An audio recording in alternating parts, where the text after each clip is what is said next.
So we have an understanding of how these names, towns and buildings, are connected through the AI. There is a reoccurring fire theme. There are all these strange patterns, where we have hours and hours of documented evidence of this. We focus on the old world here, and the previous civilization, and the hidden coded messages within these false narratives, and it all translates into today's world, 100%. We know that the airports are so strange, and in my opinion, especially the big ones, they were previously there, and we have added on to them. We know that the Denver airport is strange in itself, said to have many buildings that are under the ground. And when we look at the O'Hare International Airport, and we have its location and see the address, we find something very strange. Again, coded messages, even in addresses for airports. Here we go.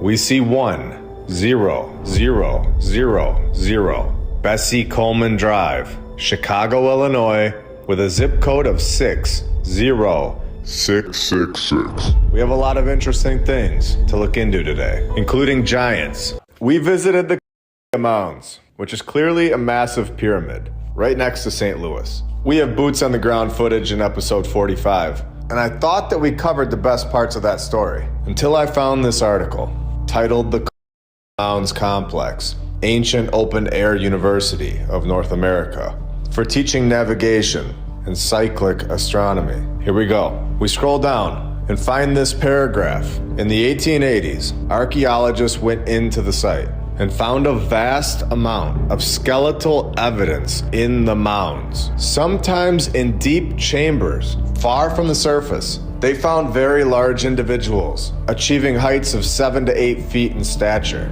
In a few instances, the skeletons had 6 fingers, 6 toes, and double rows of teeth. Where hair was still present, it was often red or blonde in color. All right, interesting. I don't remember being taught of the 6-fingered giants. Well, let's keep going. Here in the very next paragraph, I think we find which group is being controlled and being told to hide this information from us. I look at this group as a front.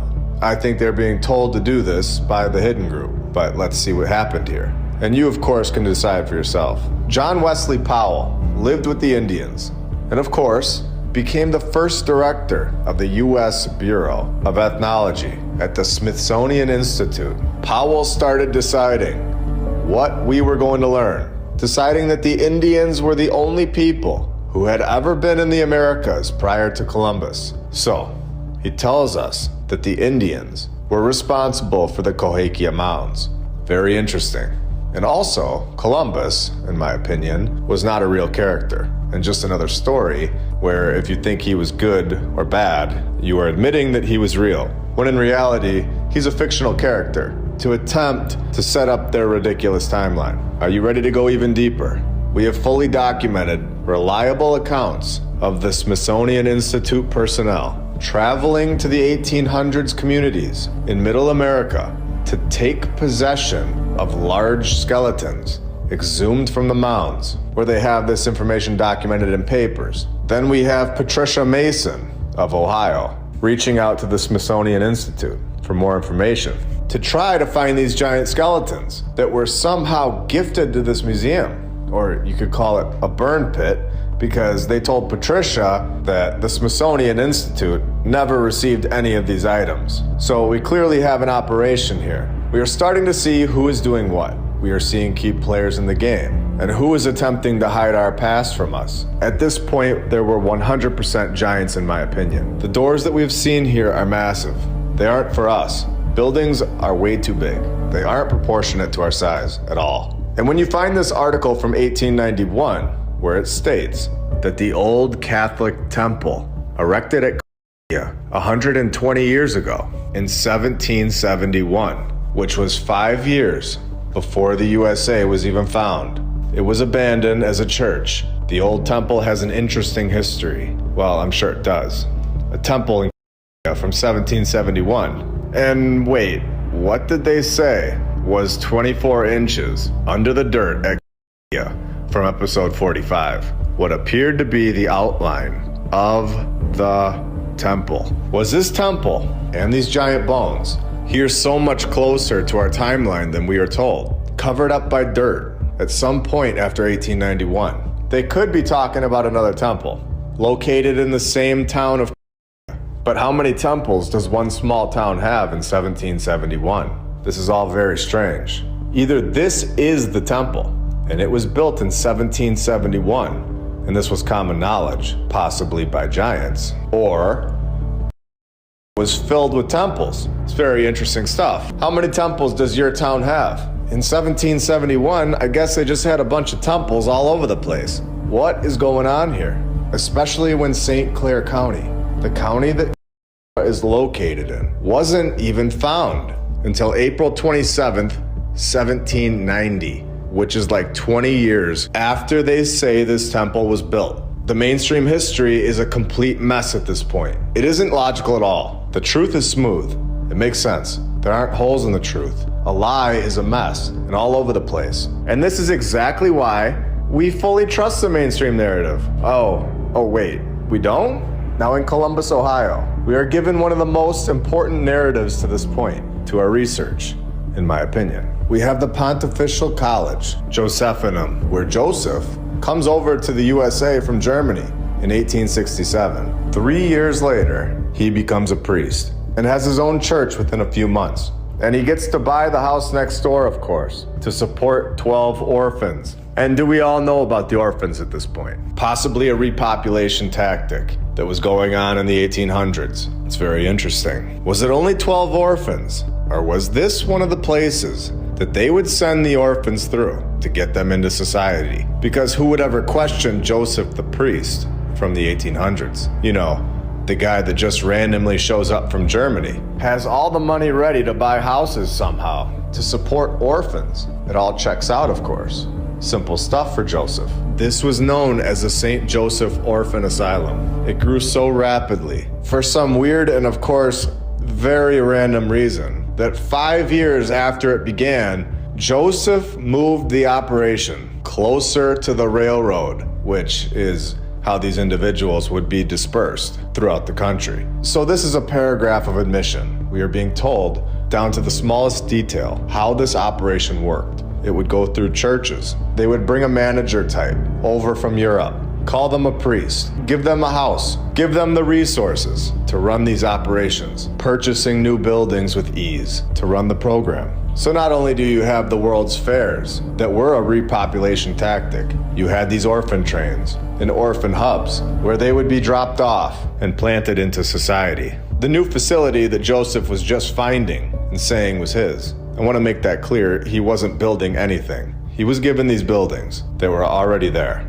from the previous civilization. So the new building gave the orphans a training in the trades. So this Joseph guy was obviously sent with a purpose, to repopulate and teach to a brand new society, one that didn't have any skills. This right here is how you reset a society's technology level. The teacher is never in charge of what the students learn. This Joseph character is a teacher of a class. He is not the principal of the school. There are many schools. He is clearly taking direction as to what the students of the new society will learn. There were many classes like this one all over the country, happening simultaneously. This was an operation. This went on for 12 years. With zero backstory, finds the Collegium Josephinum, this massive college, is just found and ready to roll. No clue where the money came from. No mention of how many men were needed to build this place. Just found it. And its first class of 23 men began. It's unbelievable.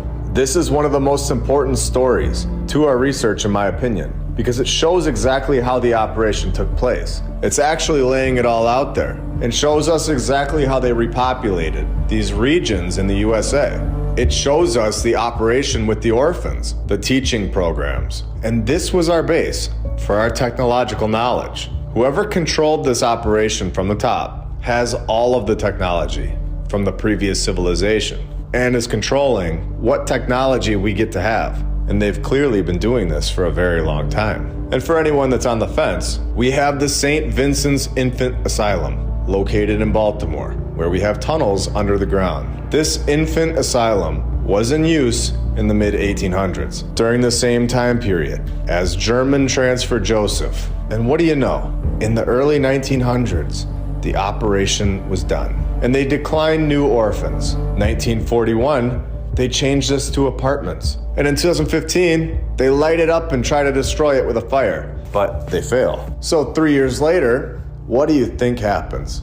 2018, the building was illegally demolished without a permit. You literally can't make this stuff up. It gets more and more obvious. If you're still on the fence, let's go even deeper. We have the St. Mary's Orphan Asylum, located in Galveston, Texas, where they tell us that this one is haunted. Now, I've talked about hauntings before briefly. I'm not going to say that there aren't any hauntings, but when it comes to these old world buildings, I think it was a tactic to keep people away from them. Just say that they're haunted, and it scares everyone away from investigating. So we have yet again another orphan operation going on in the mid-1800s. And I'm just going to let you know that this is going on and on and on. There were so many orphan operations going on in the mid-1800s because this was how they were repopulating these cities. So where were all these kids' parents?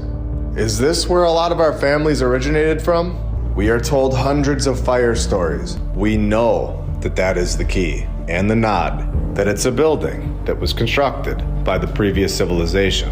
The St. Mary's Orphan Asylum. For anyone wondering where the parents of these orphans were, you might want to check the other asylum, the insane asylum, because they were not going along with the reset. Here's a graph showing that the insane asylums are disappearing over time, and I wonder why. Good thing they cared so much about us in 1955 and 1965, because surely that was the fix. And then a fire had devastated the St. Mary's Orphan Asylum in 1875. If anyone is still on the fence, there is room over here to get off the fence. And honestly, who would want to sit on top of a fence anyway? So we have Ohio, Baltimore, Texas. We have all these towns and cities being repopulated. Brand new people, brand new social structures, brand new mindsets, and resetting what people are taught. This all happened around 150 years ago. So this is all very new. This isn't thousands of years ago. Then we have another very interesting aspect of this in Germany during this same exact time period. And remember, we also have good old Joseph from earlier, also from Germany.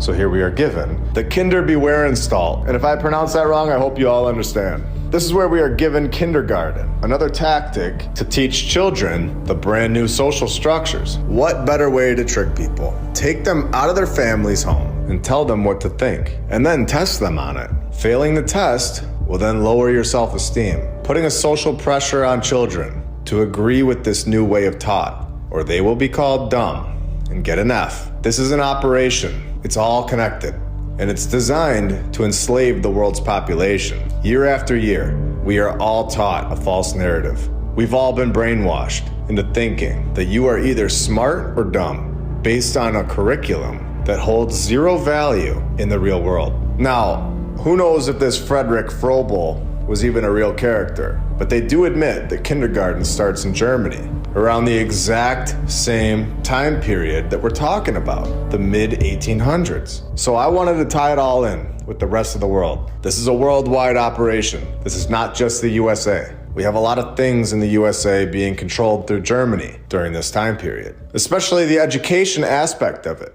And I want to point out that yes, we have borders and division now. We have so many countries in the world, and everyone is separated. And you're unable to travel to other lands unless you have a piece of paper that is registered and checked at the checkpoints. But who's to say that there even was a border in the previous civilization? Were there so-called elected leaders controlling everyone, deciding what we can and cannot do? Could they have had a truly free life where they were able to travel wherever they want freely and not feel like they're invading someone else's territory? I would say, in my opinion, this was the world that was here before the reset. And something happened where this past civilization was wiped out and their technology was stolen by a group. And some of it is now being sold back to us strategically. The good stuff is kept to control the masses and used for their benefit. Here we have the St. Joseph's Orphanage, located in Vermont. And if you want to know where they get these horror movies, where they show a nun doing crazy things, there's a dark truth to it. These movies don't come out of nowhere. They come from the last 150 years. Here in Vermont, in the mid-1800s again, thousands of children came through its doors. If you want to demoralize, control, and manipulate a new population, make them completely forget their past and never question what they're told, you would make them suffer. You would take them from their families, and you would ruin their mind at a young age. This is exactly what happened in the wars, where all men between ages 21 to 45 were required to fight in World War I, which was in 1914 to 1919. 2.8 million men drafted, 2 million volunteered, where you get the term shell-shocked or mentally confused. But talk about destroying minds and making sure that the population is unable to focus on finding the truth. So we have millions of people in wars. We have more than 5 million American children passing through the orphanage system in the 1900s alone, hitting its peak in the early 1900s. So it began in the mid-1800s and really ramped up to populate these cities. The American orphanage system included more than 1,600 institutions, partly supported by public funding, but usually run by religious orders, exactly like we talked about in the beginning of this episode. So I think we have now a very solid understanding how the USA was repopulated, how this operation took place, and exactly when it took place. I think that we now have factual evidence as to when this reset really happened. And I think that every episode that is released makes episode 10 and 38 stronger and stronger, giving us more and more proof to our true history. I promise that I have something that will take the mainstream history that we have been force-fed since day one and rip it right in half. So here we go. The photo description states that in the summer of 1903, construction continues inside the entrance to the Palace of Machinery for the Louisiana Purchase Exposition, the 1904 World's Fair. The date of this photo is in 1903. The fair in St. Louis was in 1904. So this would all make perfect sense, except there's a massive flaw. A flaw so big that it's undeniable proof that this building was constructed 100 years before the 1903 date that we are told, and proof that there was a mud flood that ripped through this building at some point after 1803. Where is the foundation of this building? Incredibly detailed construction projects do not take place on top of dirt and garbage. This, in my opinion, is the most incredible photo that I have ever seen to this point. A lie right in our faces, saying that this was being built in 1903, when we have multiple dates of 1803 time-stamped right on the building. Multiple times. Not only that, but you can see that the mud flood damaged the bottom of this building here. The mud came after the construction, not before. And I want to make that point very clear. This is a cleanup project, 100%. After this World's Fair, they knocked these buildings down, not because they were pathetic, but because they held dates that do not fit in our mainstream timeline and architecture that we cannot reproduce today. It's incredible. I've been talking to many people, engineers, construction workers, architects, and more about this photo. They are telling me that this is undeniable proof. And at this point, there isn't an excuse in the book that could save the mainstream history. It's time for everyone to wake up to the nonsense that we have all been force-fed to believe. There are a lot of hidden photos that I'm about to share, and they no longer have to be buried deep in the archives. And for the beginning of these photos, I want to focus on the main theme. The theme being that the building is completed, and they are simply putting scaffolding around the buildings. In my opinion, they are painting these buildings white so that they look brand new, when in reality, they are old and from the past civilization. Here we are told is the government building in the Philippine Exposition. We can zoom in on these guys, and of course they're not doing anything productive. You would think that they could build a better ladder compared to what they supposedly built right next to them. And again, let's switch over to this one, where we are told that this is a construction photo when it's clearly completed. The only construction going on here is the scaffolding. Again and again, people just standing there looking so odd. And it almost looks like they just have a kid here. I mean, look at the detail on top of the columns. It's unbelievable. And I believe that I was correct when I said that they were just painting these buildings. They are not constructing anything. Now let's look down here at the bottom right hand side of this photo. It says right here that these are painters and decorators. They are not building anything like the description says for these photos. And they needed a place to live on site because they were painting all of these old world buildings. They were going to be there for a while. The buildings lasted forever. The paint did not. So they needed to get a fresh coat of paint on there. But when you look at the description of the photo, it says that it's a photo during its construction. So they are clearly lying. Painting is not constructing.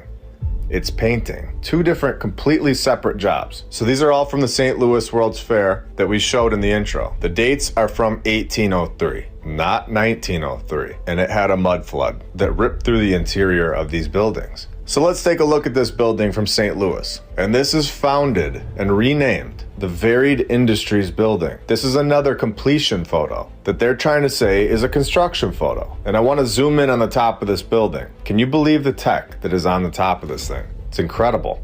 We have shown the airships in episode 48 and how they connected these flying crafts to the top of these buildings and use them as charging docks. And to be clear, I don't think that the past civilization was limited to just these airships that we have photos of. I think that they had much more powerful vehicles. But let's get back to these photos. Skeptics have said these buildings were just made of wood and very easily constructed, and then that's why they knocked them down. No, the only wood that was being used in this project is for the scaffolding to paint the old world buildings white. The lumber is for the scaffolding, not the actual building. Let's make that very clear. If you've ever gone to one of these buildings, the pillars are pure marble. They're not wood. You can use the Field Museum as an example, located in Chicago. And now here we have another incredible construction photo, where for some reason, there isn't much construction going on, just a building with more scaffolding. So my question is, how have they gotten away with this nonsense for so long? That is not construction. I can clearly see that the building is done. Just because someone put a ladder in front of it doesn't mean this is being constructed. This is the process that painters use. Any painter will confirm this. And also imagine carrying these materials up that scaffolding. If this was really a construction photo, it would be impossible and very embarrassing because nobody would be able to do it. Does anyone see a crane anywhere? No. Once you know, you know. You don't go back to believing in the lies because they are ridiculous. We have more tech in the background here. There are two of them actually. And here we have a bunch of people that found this building. Let's take a second and look at the size of this thing. This was the Palace of Electricity. Could you imagine this being constructed today? This thing is unbelievable. And remember, there were so many of these buildings being thrown together in like 2 years supposedly, at the same exact time. Oh, and they are all dated 1803, not 1903. And what happened to the Palace of Electricity? We were told that these buildings were practically worthless, and they ended up in dump sites because they were just made of wood, right? The problem with that is that they are contradicting themselves. The Missouri History Museum states that the construction for the Palace of Electricity and Machinery costed them $412,000, which is the equivalent to $11.48 million today in 2023. So it's practically worthless, or is it 11.4 million? This is the kind of stuff that makes me fully trust the mainstream narrative. I love just knowing deep down that they would never lie to us. It's just really nice to know. I love that they provide us with full logistical details. They never contradict themselves. They go that extra mile to make sure that what we are being told is exactly what happened. Oh, they don't do any of that? No, they don't do any of that. Literally none of it. The title states that this is the Iowa State Pavilion construction. And if you just shut your eyes right now, you can clearly see them right there laying the cornerstone.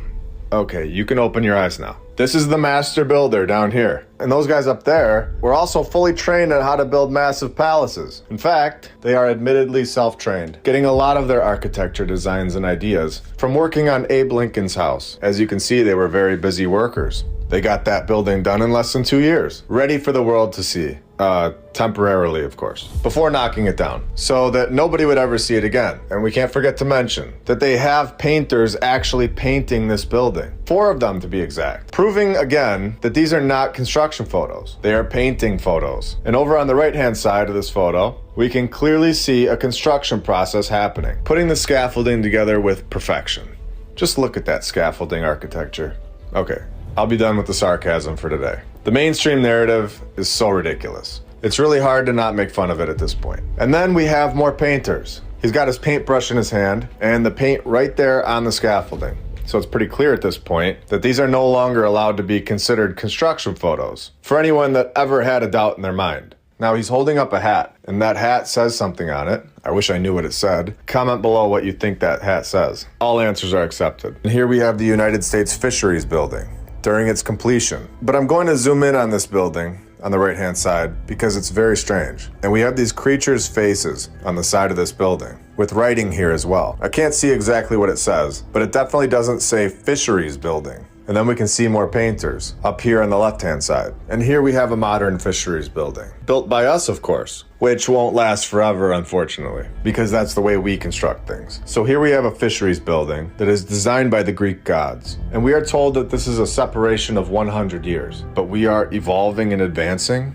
when in all honesty, that's the complete opposite. More and more people are realizing that the mainstream history that is written down by some random individual that was never even there and is being told what to write is a joke. Anyone that is seriously backing the regurgitated nonsense at this point and is serious about it should be very careful what they hope and believe in, because I have a lot more on the way that is going to rip their history books apart.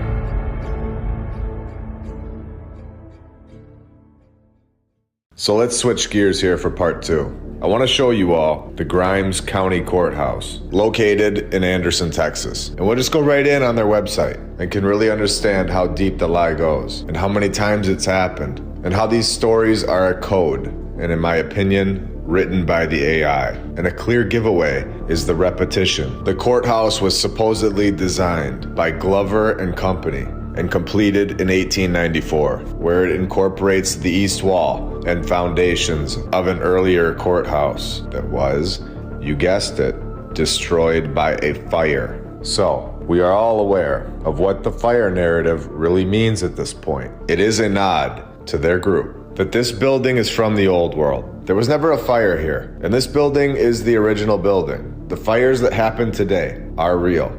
You can see them. The fires are there to destroy the previous civilization's work. And they are not just fires. In my opinion, they are demolitions. Stone and brick do not burn down from a house fire. And this is common knowledge. The fire story today is to destroy these buildings, collect the insurance check, and there's nobody to blame, conveniently.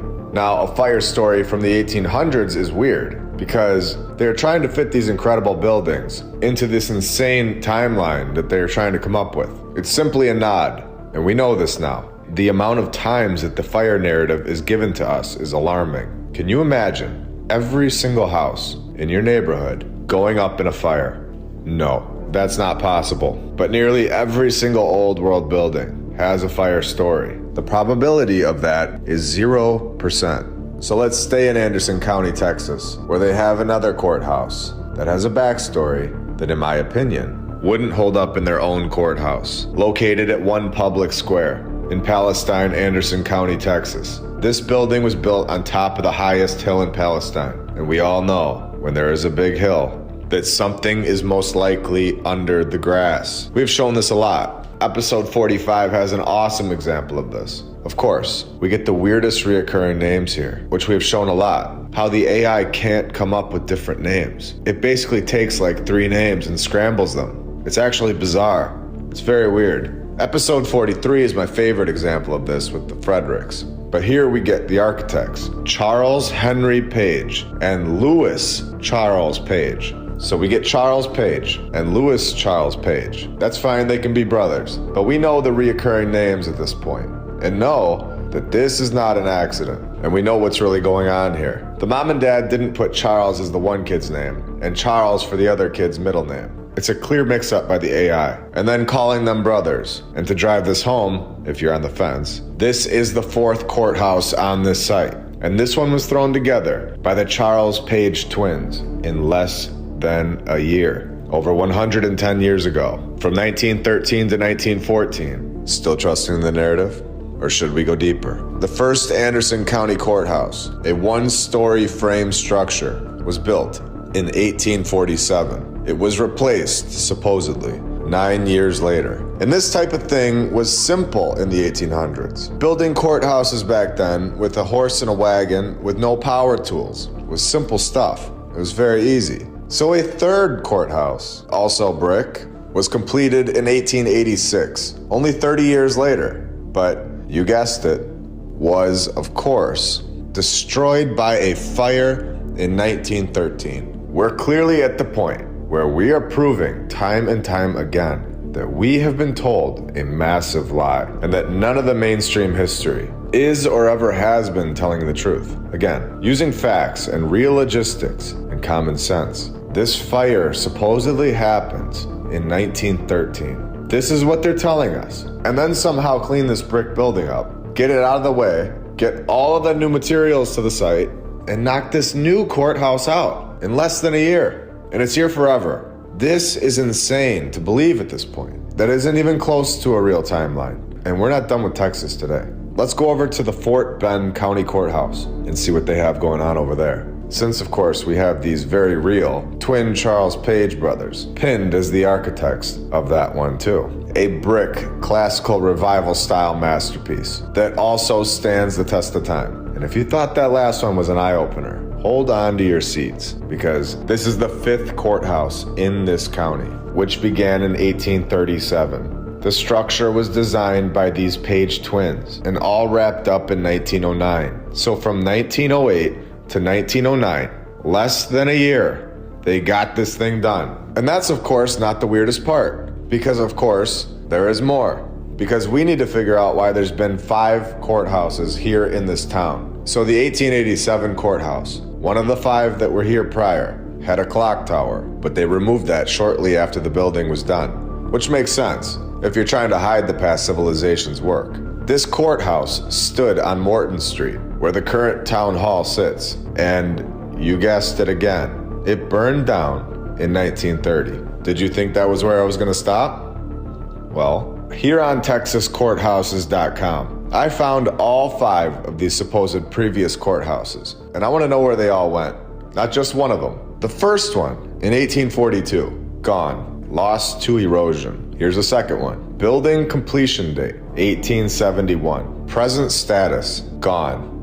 Burned down in 1887. So we know that this exact same courthouse has multiple fire stories, because we already know that courthouse number 3, built in 1887, also burned down in 1930 from a fire. Oh, and remember when we were told that the clock tower was removed shortly after the building was done? Well, now we're being told that it was conveniently blown away in the wind. Come on, narrator, get your story straight. Oh, and just for fun, courthouse number 2 was $7,500. So courthouse number 4, just throw another 0 on the end of the same exact repeating number of 75. Unbelievable stuff. Between building projects that take less than a year, over and over, to the same names, and all of the old world buildings, somehow, randomly, without any backstory as to how it happened, going up in flames. Brick buildings, when we know that brick does not burn down from house fires. This is a lie, and has been right in our faces. And all we had to do was look. It is incredible. And I have found their supposed backstory. And not only are they from St. Louis, a place that we have gone to, and we know how incredible that place is now, but their father has the same name of Charles Henry, and the mother's name is Page. All 4 characters sharing the same name, where his father was a Mason, with his brother being named Louis, and another duplicate name, hinting at the city of St. Louis. It's a code, a clear connection, reoccurring names over and over again. A code for only their group to understand. Until now. I was reading about the main temple at the Karnak Sun Temple. This place is 26.2 square miles, so I'm just going to be specific about the main temple. This is located in Odisha, India. What I want to share about it has to do with the construction. Structures that were supposedly built in the 1900s, we struggle to find the individuals that constructed them. But when it comes to the year 1250, about 773 years ago, they know exactly who did it. They got their birth certificates ready to roll, photo ID, they got their social security cards and their DNA sample. Of course I'm exaggerating, but seriously, they got it down. They know exactly who did it. They say this was sponsored by the king, so he paid for it. And the construction was overseen by Shiva. So next time they try and get away with not telling us who constructed an 1800s or a 1900s building, we can refer right back to this as proof that they can provide a builder, and they had plenty of resources to do so 600 years later. Who knows how old this place really is? It could be 5,000 years old, and I wouldn't be shocked at all. In present day, this seems like it's your local adult playground. Everyone's just climbing around on it. We have wheels that seem to be melted onto the side of this thing. The detail is unbelievable, all around the place. For this to be constructed 773 years ago, it proves that construction wasn't just trash, and now it's just incredible. Now, let's make sure that's very clear. We have not evolved in terms of construction. A previous civilization with incredible technology was here. A worldwide civilization that left their buildings behind. What are these sections of modern-day brick covering up?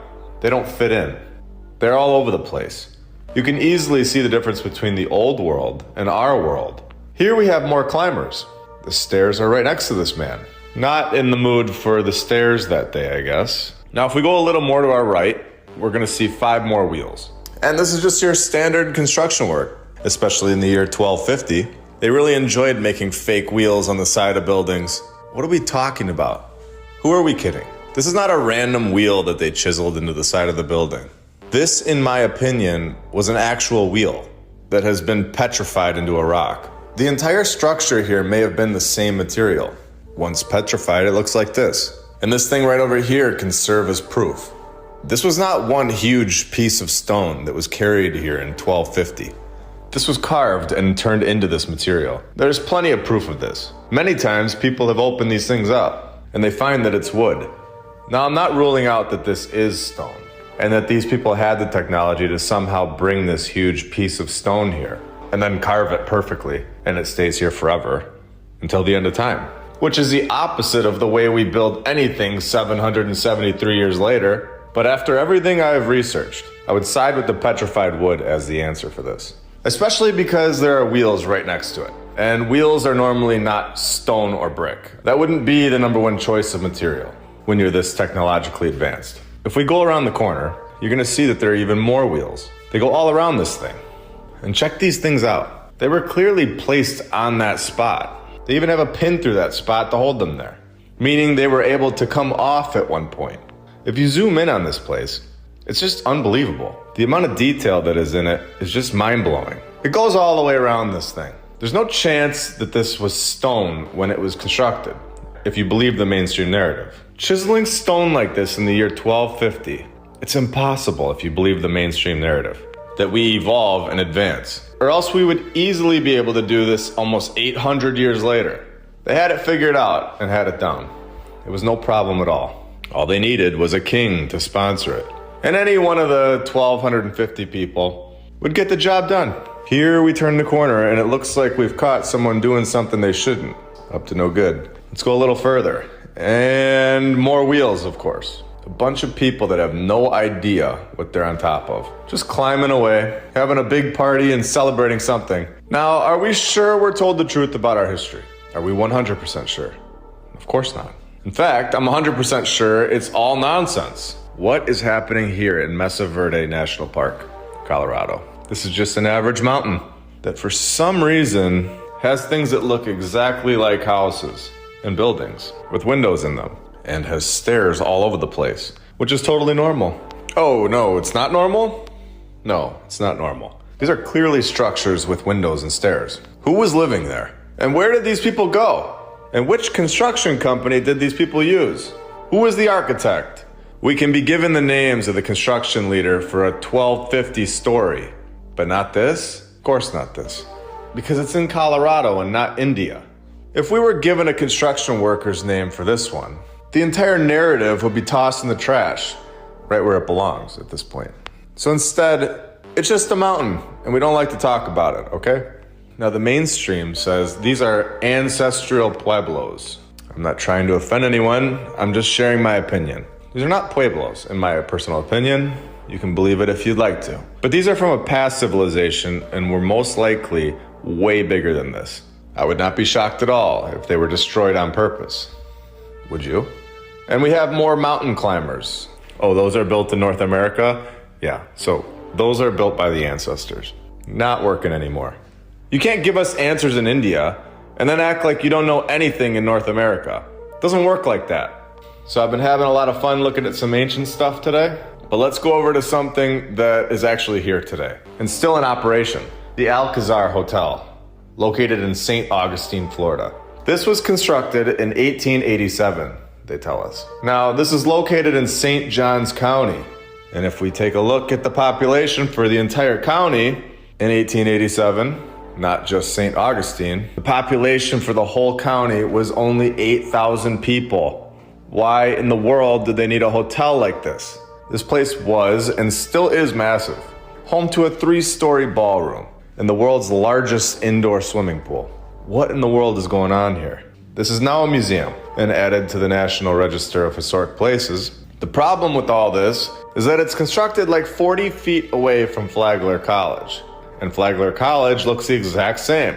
And as I promised in the past, here we have yet another college that seems to have found and repurposed old world buildings. Right next to all of this, there is the Memorial Presbyterian Church.